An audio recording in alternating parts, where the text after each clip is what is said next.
In this part of the video, we are going to study center of gravity. So what is center of gravity? हमने हमेशा से पढ़ा है एक weight. Weight is what? The force with which Earth pulls an object towards its center. This is what we already know that. So this is weight. Center of gravity. Center of gravity क्या होता है?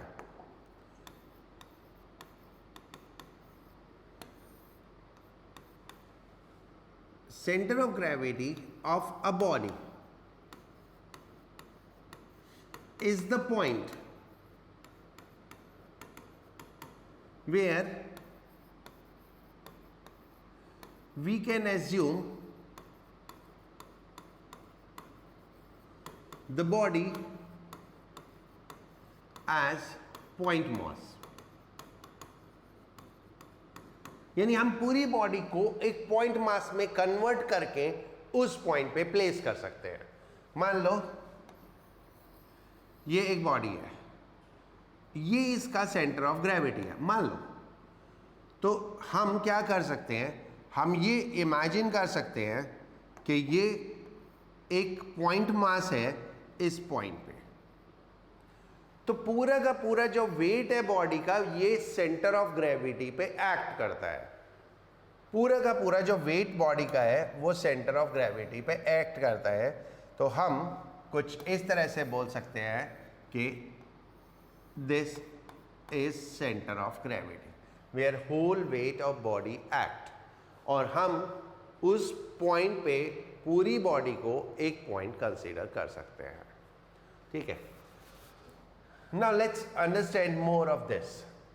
एक body एक particle से तो बनती नहीं है. There are large number of particles in the body. तो हम कुछ पार्टिकल्स एज्यूम करते हैं. This, this, this, this, this, this, this, this. ये कुछ पार्टिकल्स है और इनके अपने कुछ वेट है.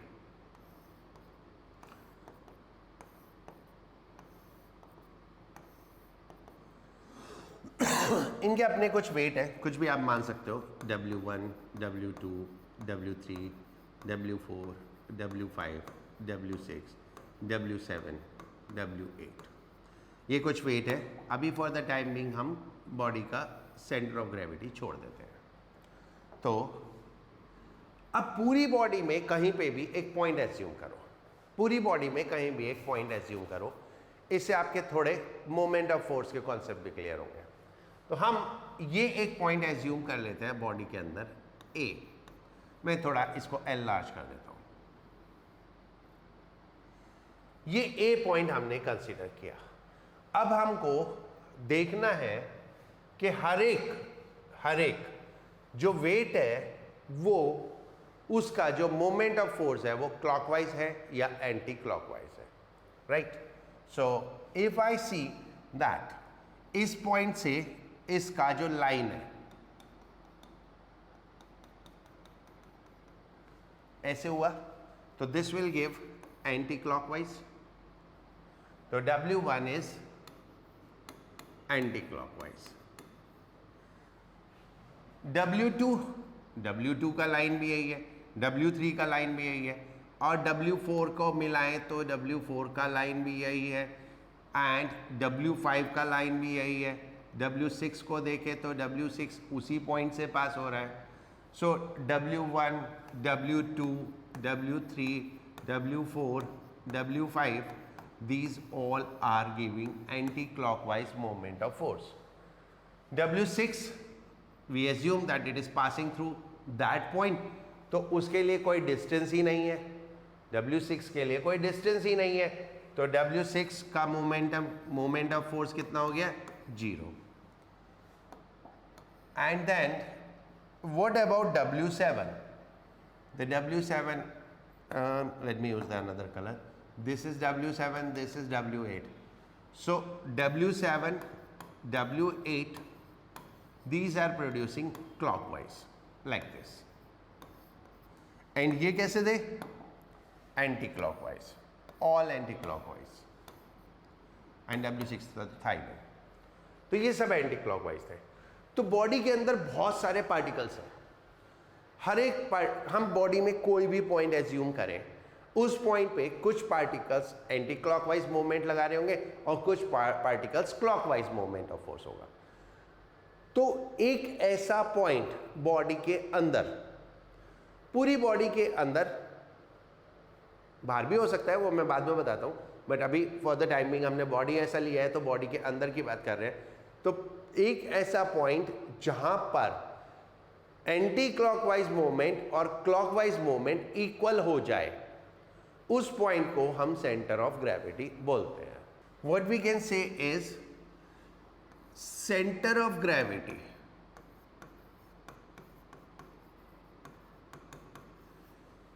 is the point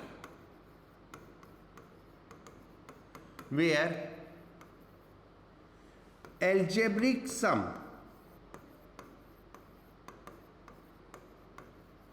of moment of force, where algebraic sum of moment of force of all particles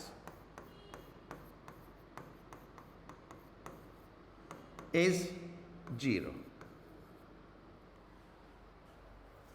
right. इसको थोड़ा सा और प्रिसाइज कर देते हैं. मोमेंट ऑफ फोर्स की जगह मोमेंट ऑफ वेट कर देते हैं.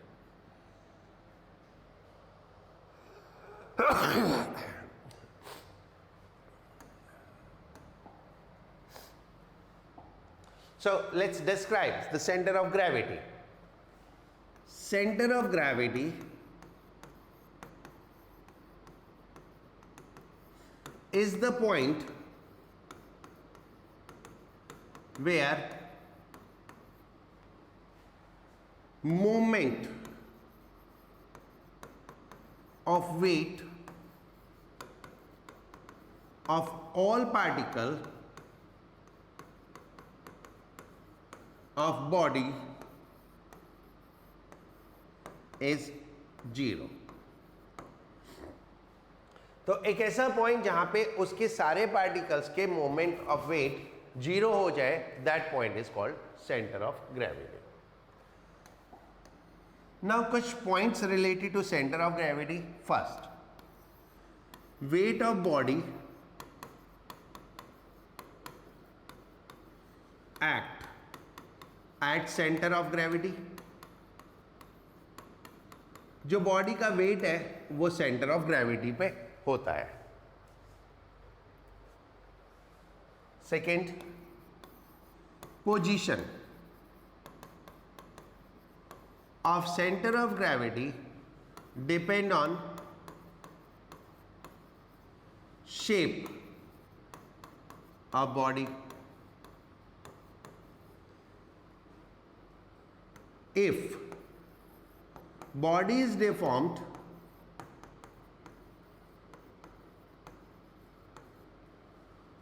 CZ will change. अगर हम बॉडी को डिफॉर्म कर देंगे तो सेंटर ऑफ ग्रेविटी चेंज हो जाएगा. बॉडी को डिफॉर्म करने से होता क्या है? जो पार्टिकल्स है वो अपनी पोजीशन से डिस्प्लेस हो जाएंगे. जो पार्टिकल्स है वो अपनी पोजीशन से डिस्प्लेस हो जाएंगे. Let me give you an example. ये सपोज एक स्फीयर था, आपने इसको पीट पीट के ऐसा बना दिया. So now what has happened, some of the particles of the object has been displaced, अपनी पोजीशन से डिस्प्लेस हो गए. तो फिर एक नया पोजीशन होगा जहां पे सम ऑफ मोमेंट ऑफ वेट 0 होगा.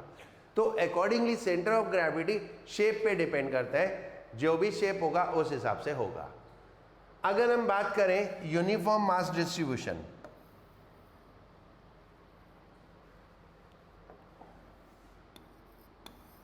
For regular shaped body, for regular shaped body regular shape मतलब जो हम जनरल जानते हैं, with uniform mass distribution, with uniform mass distribution. Uniform mass distribution का मतलब अभी बताता हूं। For regular shape body with uniform mass distribution, its geometrical center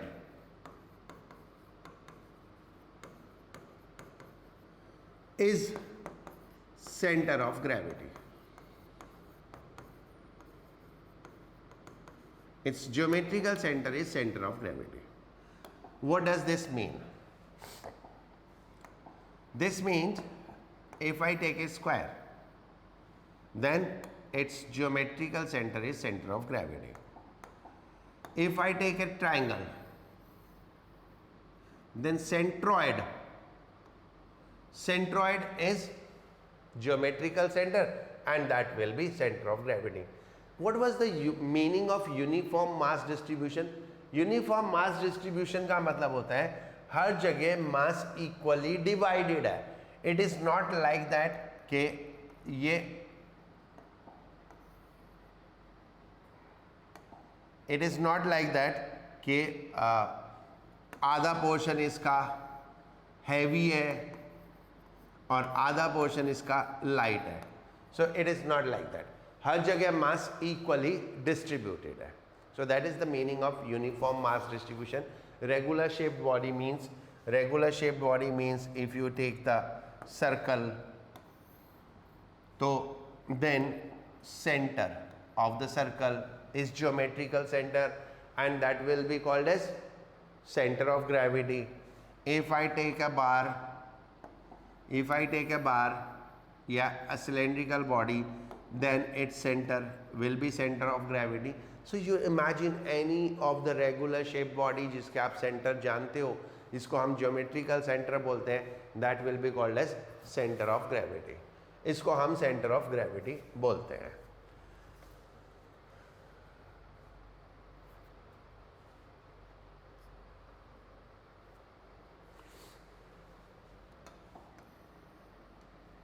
Now, fourth, center of gravity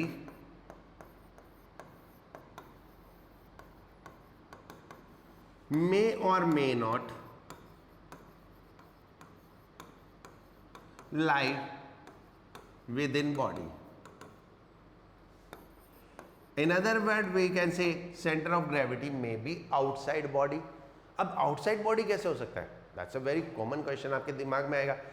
सारे पार्टिकल्स बॉडी के अंदर हैं तो बॉडी के अंदर ही होगा, आउटसाइड बॉडी कैसे होगा? नहीं.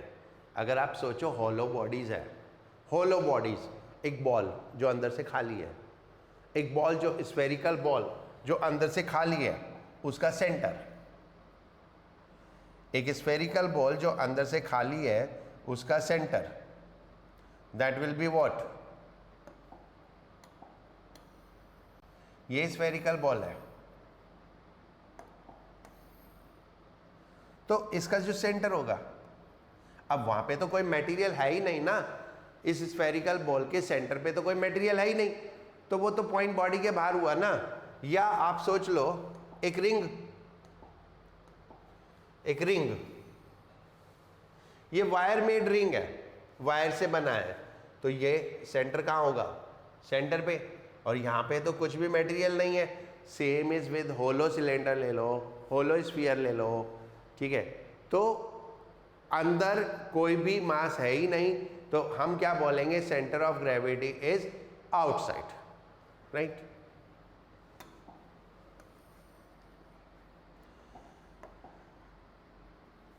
Fifth, a body can be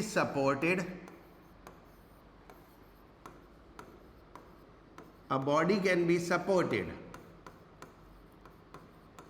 by applying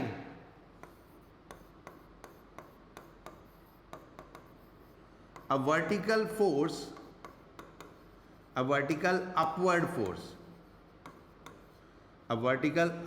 force at center of gravity. Yes, we can hold the body by applying a force at center of gravity. Suppose ये एक रॉड है, ऐसी रॉड, ये pen ले लो, ये एक रॉड है। अब मुझे इसको सपोर्ट करना है, तो मैं क्या करूंगा, यहां पर एक सपोर्ट लगाऊंगा,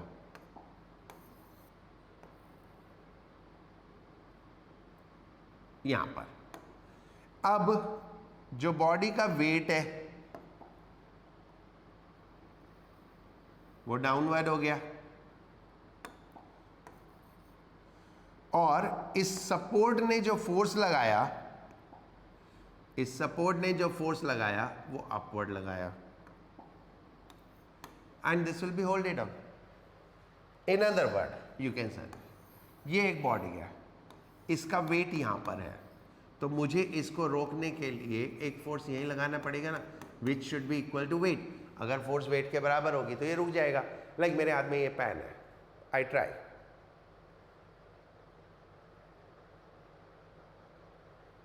it is supported here, तो definitely its center of gravity is at this point, ये center of gravity यहां पर है। okay, now हम center of gravity कैसे find out कर सकते हैं?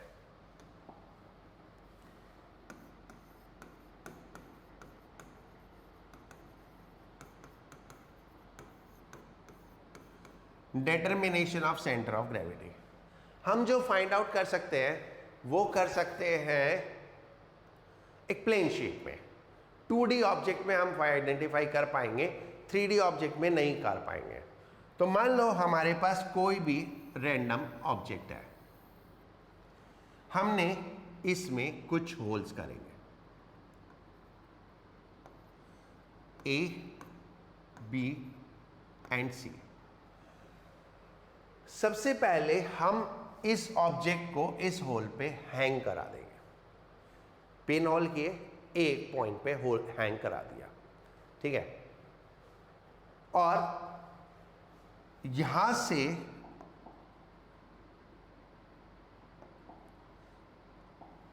एक वर्टिकल लाइन ड्रॉ करेंगे,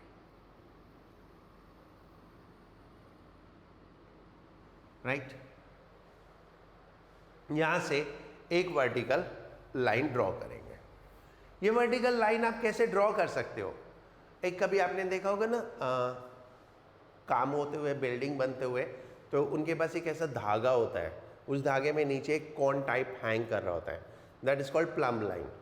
तो हम ऐसे एक प्लम लाइन हैंग करेंगे और प्लम लाइन पे ऐसे एक वर्टिकल लाइन ड्रॉ कर देंगे अलोंग द प्लम लाइन।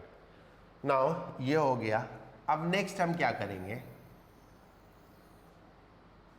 अब हम इसको बी पॉइंट पे हैंग कराएंगे, बी पॉइंट पे हैंग कराएंगे, एंड अगेन प्लम लाइन के हिसाब से यहां पर एक वर्टिकल लाइन ड्रॉ कर देंगे। तो ऑल दो पॉइंट से ही, दो पॉइंट पे हैंग कराने से ही हमें सेंटर ऑफ ग्रेविटी मिल जाता है। This will be the point of intersection. This point of intersection is called center of gravity. Now repeat the experiment with the third hole. और जब आप थर्ड होल से एक्सपेरिमेंट रिपीट करेंगे तो you will find, let me do that.